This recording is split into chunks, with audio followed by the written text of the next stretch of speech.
Watch this.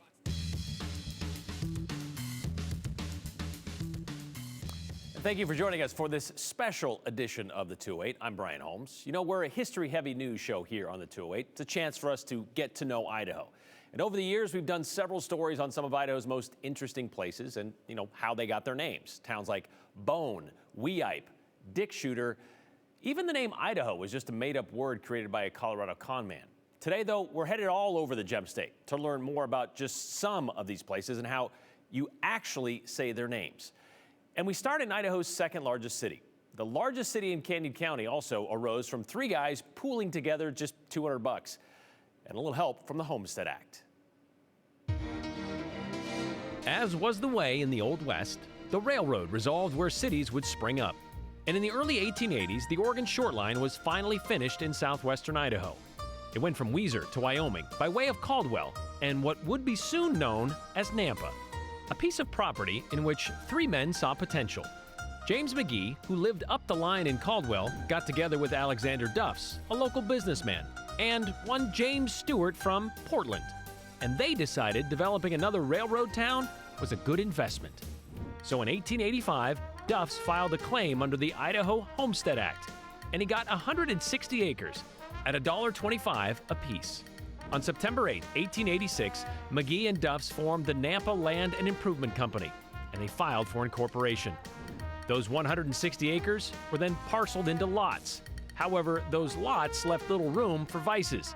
Being a religious man, Duffs wouldn't sell to anyone wanting to build a saloon, earning the town the nickname New Jerusalem. Well, that pub prohibition wasn't very well imposed, because within 2 years, 3 of the city's 28 businesses were bar rooms. Then, as a sort of dismissive act to Duffs, when the family home was moved 21 years later, a brewery was built in its place. Now, what about the railroad? Well, at the time, Boise was snubbed by the Short Line, but eventually, the Idaho Central Railway connected the eventual capital city to Nampa, a junction that would turn Nampa into a jumping, upcoming city. Well, Nampa wasn't technically a city until April 17th of 1891 when they put the government together. And the nickname New Jerusalem, well, you know, that didn't stick, obviously. They kept Nampa, even though there isn't really a definitive explanation of where that came from. Some say it was named after a Shoshone Bannock chief who was called Nampa, which Nam is also the Bannock word for footprint. And those natives that lived in the area apparently used to pack their moccasins with sagebrush during cold weather, giving them the impression of big feet. So the chief named Bigfoot. The origin of the story of the name Nampa, about as elusive as Bigfoot himself. You know, Idaho is home to nearly 2 million people, but as you know, a mass influx of outsiders from places like California and other states into Idaho, that's really not a new thing. In fact, it was a thing even before the state of Idaho was a thing. That might be obvious for some, since only native Nez Perce can truly lay claim to being real Idahoans. So what drove the first wave of outsiders into early Idaho? Well, that would be the search for gold. Tens of thousands of people flooded into the area in and around Idaho City, which was originally called Bannock City because of those who were there first. As for the first white men into the area, well, they laid claim to the first gold claims in the creek that now bears one of their names. There was a time when Idaho City was the largest town between St. Louis and San Francisco, thanks to the discovery of gold in the Boise Basin in the 1860s. The story goes that discovery and the incoming prospector population can be attributed to 2 men. George Grimes and Moses Splawn made their way to the Boise Mountains in the summer of 1862. And just days after arriving, on August 2nd, Grimes and Splawn struck gold. It was a newfound fortune cut short, at least for George Grimes, because apparently that gold was found on the hunting grounds of the Bannock tribe, and they weren't exactly thrilled about the prospect of more prospectors invading their land. So they attacked the Grimes party, killing George. Splawn explained the story to a local paper about facing what seemed like 20 guns fired in their faces at the top of a hill. He said Grimes fell just as they reached the top. His last words were, "Mose, don't let them scalp me," and thus perished a brave and honorable man at the time when he stood ready to reap his reward. We carried him to a prospect hole and buried him amid silence. And together, they worried whose turn would be next. Buried in that unmarked grave, a creek, a mountain pass, and the surrounding area memorably bear the name of George Grimes. All right, coming up after the break, we're headed north to two communities. One in the middle of a dead end, the other embracing a burrow beginning.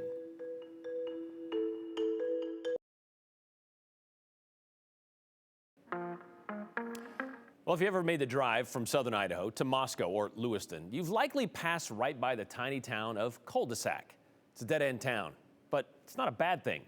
It's literally what it was. Smack in the geographical middle of Nez Perce County is a town actually located at the end of the line. Cul-de-sac, Idaho, whose name literally translates to bottom of the bag, was once a top spot for outlaws to hide out. But around the turn of the 20th century, it became a turnaround for the Northern Pacific Railroad, the company president naming the community Cul-de-sac, after the French term for a dead end.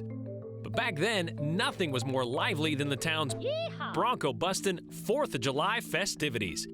These days, it's the train tracks that are dead, inactive and overgrown, but the city, with the Lapway Creek at its core, is alive and well, and home to about 400 people. And by the way, the folks at City Hall say there are about 4 cul-de-sacs in Cul-de-sac. You know, when we asked that question of the ladies in the post office in Cul-de-sac, they actually laughed. They never even thought about how many cul-de-sacs they have in Cul-de-sac. Well, as we've learned, most cities and towns are named after something or someone, maybe a geographical feature like the Tetons, or a person like Lewiston after Meriwether Lewis. What about Kellogg?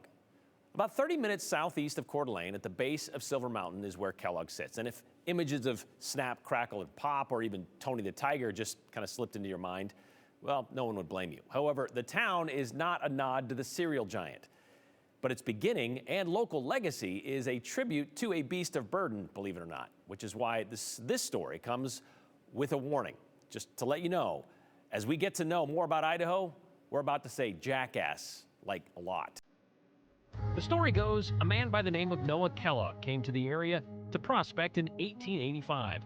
With nothing more than flour, beans, bacon, and a traveling companion, carried it all, a jackass named Bill. Well, Bill wandered off one early September night, and it took weeks to find him. But they did, just 2 miles south in an area called Fordner, just grazing among a galena deposit, which is a fancy word for lead ore. Turns out, Bill was eating on what would eventually be established as the world-famous Bunker Hill Mine. It led to the city of Kellogg incorporating in 1907, and for nearly 100 years that mine produced more than 28 million tons of lead, silver, and zinc. Then in 1981, the Bunker Hill Mine closed down, leaving thousands out of work and a slew of lead contamination. But Bill's legacy still lingers in the area too. In 1967, Jackass Ski Bowl, named in honor of Burro Bill, opened nearby, though it didn't last long. In 1973, Jackass Ski Bowl went bankrupt, later bought and renamed Silverhorn. In 1990, it changed names again and is now known as Silver Mountain Resort. However, Kellogg has embraced its burrow beginnings, its jackass genesis, if you will. The welcome sign still reads, "This is the town founded by a jackass and inhabited by its descendants."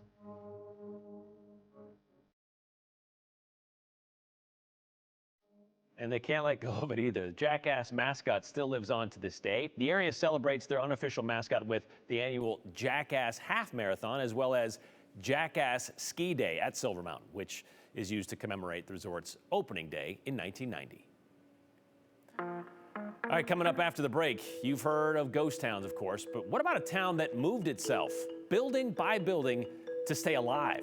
The wild history behind American Falls' big relocation, and this small town sits at the base of Mount Bora. But how exactly do you pronounce the name? We'll tell you. You know, the 208, all about a conversation, of course. Let's keep that conversation going. You can text the show anytime. That number is on your screen. Your comments, your story ideas, pictures of Idaho, anything you find peculiar, we want to see it too. 208-321-5614. Remember, include your name and the hashtag the 208. And we may share what you send us during a future show.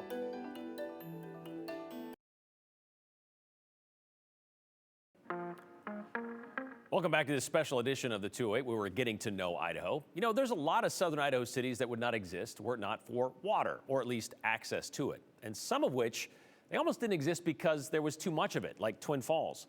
Well, there's another town along the Snake River that almost suffered a similar waterlogged fate without the willingness of its residents to be so mobile. A century ago, American Falls was moved not once, but twice. Both were about keeping up with the times, but the second time, well, that was more about keeping out of the way, as a dam built to power County and beyond would highlight how deeply rooted the residents wanted to remain. Hunter Funk traveled to her hometown to learn more. To know the history, Moved here from England at the end of 2010. you need to know the author who wrote it. I found pioneer history so interesting. Celia Clausen was curious about how the area came to be. I started to ask some of the older customers, how did your family come here? What was it like here before? And they didn't know. While it seemed building a dam was easier than finding someone to document its history, after 10 years, the town finally found someone to do it. 10 months of all my spare time and time that wasn't so spare. I took it on and traveled back in time. Back in time to the 1800s, where the first version of American Falls was built on the west side of the Snake River. A few people had kind of set up a shack here and there, but when the railroad came, that's when it really sprang into something more like a frontier town. The Oregon Short Line Railway arrived in the 1880s, but soon people realized there wasn't much growth on the west side, and they would have to cross the river by walking on the railroad bridge. So they moved the train depot over to the east side, and what little there was of the town moved with it. So that was the first time American Falls moved. And it wouldn't be the last. By 1908, People started saying this is going to be the site of a big reservoir. And meanwhile, American Falls kept growing. They were really excited about the thought of having a dam, but they didn't really think that through, that would flood their town. the town on the riverside became quite established. There were grand hotels, big storefronts. It's where D11 banks began, and even Safeway, which was called Skaggs at the time, where the family would buy lots straight from the train and sell it for cheaper. American Falls was booming. Everybody had heard of it. The slogan was, keep your eye on American Falls. We were in newspapers in New York, in Chicago, in the really big cities. American Falls was on everybody's lips. But all of it had to be moved by the end of 1925. People had a choice, have their homes and businesses moved on wheels, or sell it to the government. Overall, they didn't really have much choice because it would just be flooded if they stayed there. Those that moved their buildings didn't have the easiest time, especially the Gardner Hotel. It got stuck. Multiple moving outfits broke. It was the largest government relocation project of its time, and more than 300 structures were moved or rebuilt. By April 1926, the Bureau of Reclamation completed the 94-foot-high dam 60 days ahead of schedule. Most of all, people were excited. They thought that they had a brand new start with this new town, that it was going to be a huge city. While it stayed a small town, its history is as solid as the concrete, as deep as it is tall, on the Oneida Milling Grain Elevator, still sitting in the reservoir today, a reminder of the town's past. And in September, as the level of water in the reservoir drops, the foundations of the town emerge. If you look at enough pictures and you walk down there, it's almost like you can see the old-fashioned people walking around, the old buildings still there. Around town, some of the old buildings still stand, and the new ones, like Morningwood Coffee and the Dam Pizza Place, care about the dam legacy. The school mascot? It's even a beaver. Also embracing the history is Kay Bailey Terry, who lives in one of the oldest homes in American Falls. It goes back to when my parents bought it from the Johnson family. And this picture I'm holding shows a picture of Mrs. Johnson and her husband, Mr. Johnson, who ran the power plant. She says they've made very little changes to the home and hopes the community, like herself, keeps preserving the past so people have a chance to reflect on how far the town has come. When you're young, you're so busy trying to think about now that you don't really take the time to step back, and we need to step back so we can appreciate what we have today. You know, William Shakespeare penned the phrase, "What's in a name?" putting up the possibility that while names may be good in knowing who's in what picture, they may not have much worth besides that. Well, there are many places around Idaho that would argue that's not the case, like Kuski, Kamiah, or Cooterville, to name a few. Well, there's another place that sits at the base of Mount Bora, which is Idaho's tallest mountain, which is known for its location, but not necessarily for its pronunciation. We head to the Lost River Range to find out, how do you say it? A quick internet search for the history of Mackay. It's a small town in Idaho, and you'll discover this. Nestled amidst the rugged beauty of the Lost River Valley in central Idaho, the town of Mackay bears a rich history. But the link And the birth of Mackay, the bears a discovery bogus of copper, inflection. a pivotal moment in Mackay's history. Okay, that's Led by not. mining magnate John W. Mackay. Look. Further fueled Mackay's growth. That's not how you say it. Mackay Reservoir. Please just stop. So, to get the correct articulation, hey there, we asked someone actually in town. How about now? Okay, yeah. Marie Rossi, I am in the mansion. the owner of the Mackay Mansion. The Mackay Mansion. Mackay. Mackay. Right. Have you heard it like various ways? All the time. All the All the time. All right. Mackay today. Nope. And here's why. In the late 1870s, copper was discovered in the White Knob Mountains, which spawned the White Knob Mining Company and the town of Houston. The president and general manager of White Knob, that'd be Wayne Darlington, well, he needed a way to get the copper out of the valley. So he convinced a prominent investor out of California to chip in. So John Mackay was one of the Bonanza Kings. Soon came the Oregon Short Line Railroad out of Blackfoot, but the tracks pushed 3 miles past Houston, closer to the copper smelter. A new town sprang up around the new terminal. So Mr. Darlington decided to name the town Mackay after John Mackay. And by 1901, the town of Mackay was officially incorporated. Okay, again, that's wrong, but also kind of correct. By 1901, Mackay was making strides as the hub of White Knob mining, with a population of more than 1,200 people. And the following year came the 7,400 square foot Mackay Mansion, bought by Marie 7 years ago. Mr. Darlington had this house built as a company house, and this was the cushy place for all the investors to stay. Except for one prominent investor, John Mackay, who never stepped foot in his surnamed city and died that summer in England. Mackay isn't a mining town today. This is a beautiful place to be. If you like to hunt and fish and do outdoor activities, this is the place to be. But you can still stay at the company house. It's old. The flooring's all old upstairs, which is really cool. The woodwork has never been painted. It's really cool. It's like when you walk in, you went back to the 1900s. Like to when the town got its name. Mackay's history is a tapestry that's not- woven with threads of mining booms, Just- economic hardship, you should stop. and unwavering community spirit. So when people call it Mackay, what are you saying? I'd leave it unless they're going to be here a while, and then I tell them it looks like that. So. You know, a little more than $2 million was made in copper more than a century ago. Kind of dried up, though, in the 20s. They may not mine copper there in Mackay anymore, but they're still making money on what comes out of the ground around the White Knobs. Several years ago, they started bottling their well-known spring water. Proud Source is the name of the water, the same water that comes out of their taps in town. And they say, once you taste it, you'll never want to leave. Idaho's gold rush. You know, it wasn't just near Idaho City. Coming up after the break, we're going to head southwest to Idaho's first county that eventually boomed thanks to the discovery of, you know it, gold.